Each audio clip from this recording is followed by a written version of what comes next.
Greetings, welcome back to Black Bear News, where we are discussing climate change, abrupt climate change, and things adjacent. And I have a brand new way past what the fuck article to read from Michael Campy. This is titled Talk Sick. Seriously? The fucking world is going down in flames, and I am seeing articles on the political and philosophical undertones in Game of Thrones and Avengers Endgame. Way past what the fuck. To be fair, I am as guilty of this as the next guy, but I probably will not make those mistakes again.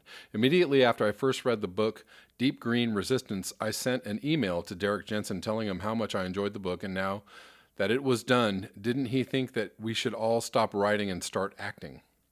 Each day I check in on Counterpunch, Truth Out, Truth Dig, and Common Dreams and see dozens of new articles on every imaginable issue and problem. Even though the climate is featured in some of them, it is not featured nearly enough. Counterpunch, on their June 3rd page, did not have any articles about the climate. Truth out of the 10 articles on their latest page, had one. Truth Dig, on their front page, had none. Common Dreams, on their front page, had two, but one of them was by the hack, Michael Mann. It seems that an issue, to end all issues, would command a little more attention. All the other problems combined do not hold a candle to the end of all life on the planet, and yet there they are. I used to admire people like Chris Hedges and Naomi Klein and Derek Jensen, but it seems as though those voices are failing in light of our situation. We are over the cliff and we are all going to die, and these people would have me spend time thinking about whatever issue they are on this week. They are all extremely intelligent people who most likely know we are on the way out, but they still won't directly face the problem. Guy McPherson said in a recent interview that if everyone knew about this problem, then we could probably move directly to acceptance. As an example, if we were told that we are all going to die tonight and there was nothing we could do about it, then the only option would be to accept it. You would go to bed, kiss your loved ones, and that would be it. The current situation is that no one wants to accept it. Though growing numbers of people are coming to the realization either through personal experience with the catastrophic weather events or just because it is getting more obvious, there is still not the level of acceptance that there needs to be. Call me crazy, but it seems as though every one of these outlets should be covering this to the exclusion of all else. I don't care what the orange pig is doing. I don't care about Nancy Pelosi or Jared Kushner or trade wars with China or even a real war with someone. It is just not that important. The big news is we are all going to die, and it is going to happen sooner rather than later. It seems that maybe it is time to shut the computers and devices off and go outside to interact with and become part of a local community. It really is all you are going to have left, and it really is going to be soon. If you feel the need to get the word out, maybe go to the coffee shop down the street or the library or the local college and see if you can get someone on board. Get together with some real-life people, because soon that is all there is going to be, and you will regret not having made those connections, and you will regret not knowing your neighbors. A Facebook friend will not come to your aid when you need them, and reading all the articles and being well informed will not help you out of a bind. So as valuable as these outlets may have been at one time, that time has passed. Shutting it off starts with you.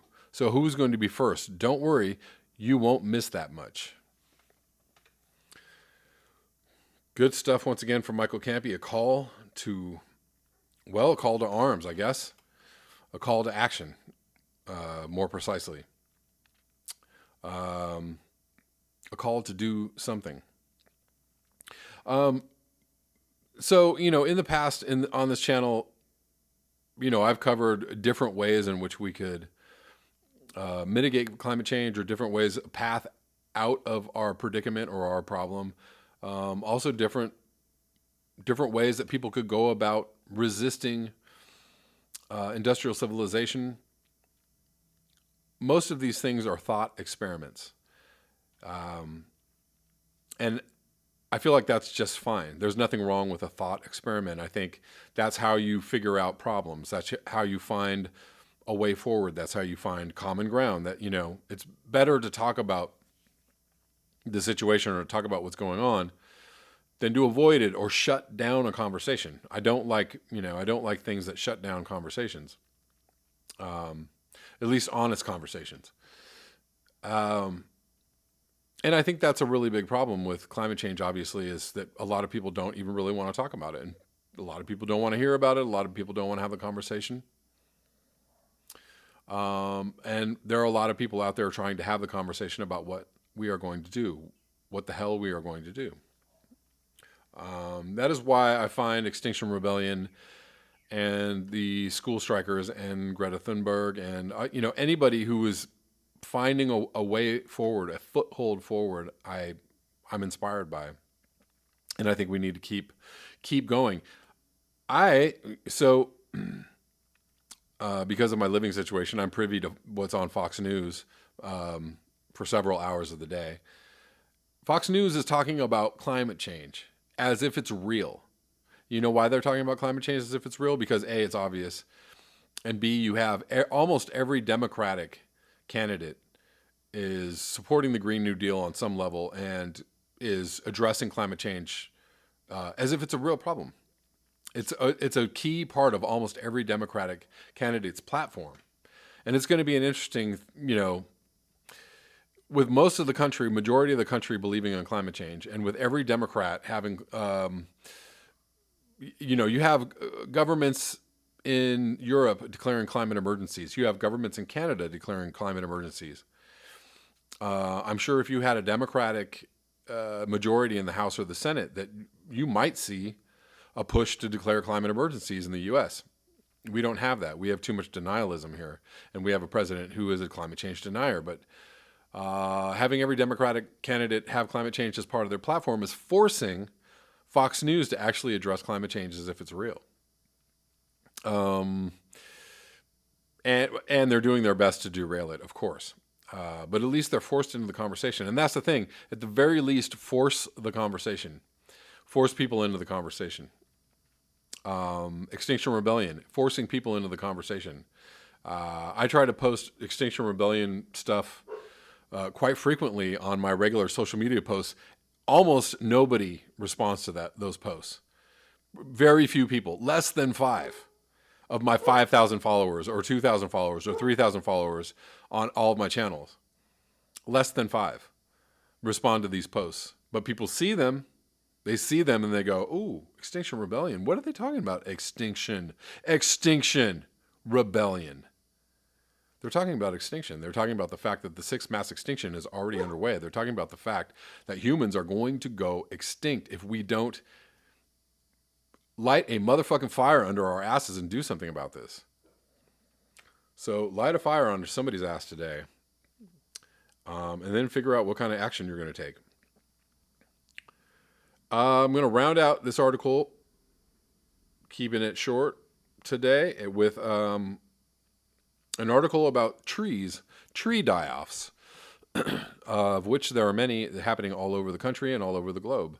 Western red cedars die off as extended dry spells continue, say experts. First well-known species that's likely to disappear due to lack of moisture, says forest pathologists. This is from May 14th, 2019, some western red cedars are struggling after repeated periods of drought, and experts say the tree could vanish for good in spots with shallow, dry, rocky soil if current climate patterns continue. When Nick Page started posting pictures of dead western red cedars that had turned from verdant green to rust red, he was overwhelmed by how many people chimed in or sent more disturbing images.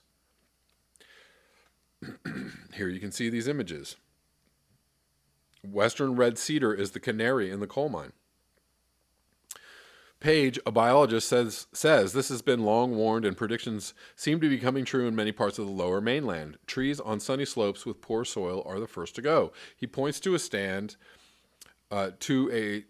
of western red cedars planted in Vancouver's Jericho Park in the 1960s that are all dying out and losing their color. Look in Jericho Park, you will see these dead cedars. They are 40 or 50 years old, and they are not making it through these summers either. They are well established, and there is decent soil, he said. The western red cedar also goes by the name giant arborvitae, meaning a tree of life. It was chosen as BC's provincial tree in 1988, in part to honor its traditional use by First Nations. But 10 years later, in 1998, many were lost after a 3-month drought in BC. Tree experts have long expected the species to disappear from parts of the province, especially where there's shallow, well-drained soil. Lori Daniels is with the Tree Ring Lab at the University of British Columbia. She said narrow rings exposed when a cedar is cut down indicate the dry seasons that are damaging trees. Here are pictures of dead trees. This looks like Los Angeles. If you just drive around Los Angeles, this looks like many places in the United States. If you just drive around, you will see amongst all the green many dead trees, or dead or dying. I've been watching this happen for the last 30 years. It's been a slow motion exercise, says Stefan Zeglin, a forest pathologist based in Nanaimo. Western red cedar is a canary in the coal mine. At this point, it's the first well-known species that's likely to disappear from areas that it's traditionally established in because of lack of moisture.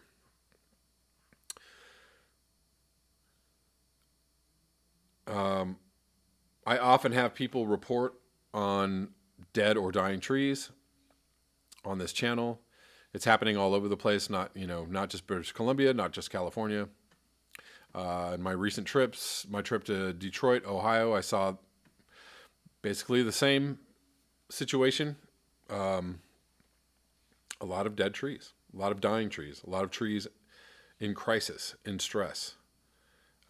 We're going to see this happen more and more as climate change evolves and progresses.